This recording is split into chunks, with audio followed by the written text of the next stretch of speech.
Лукашенко атрымаў чарговую аплявуху ад Пуціна. Беларускіх грамадзянаў адмаўляюцца сажаць на самалёты у Індыі, у В'етнаме, у Таіландзе, у іншых месцах, бо каранавірус. Ну, пра гэта больш падрабязна вы можете пачытаць на сайце свабода.орг. Вось яно як.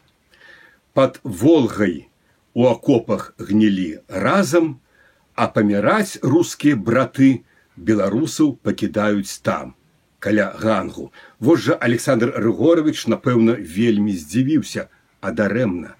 Калі б Александр Рыгорович вывучаў гісторыю не па падручніку гісторыя КПСС, а па Ермаловичу, па Сагановичу, па Орлову, па Трусову, па Голубеву, ён бы цудоўна усведамляў, што гісторыя ўзаемаадносінаў Беларусі і Масковіі стагоддзямі складалася не з міру, а з вайны.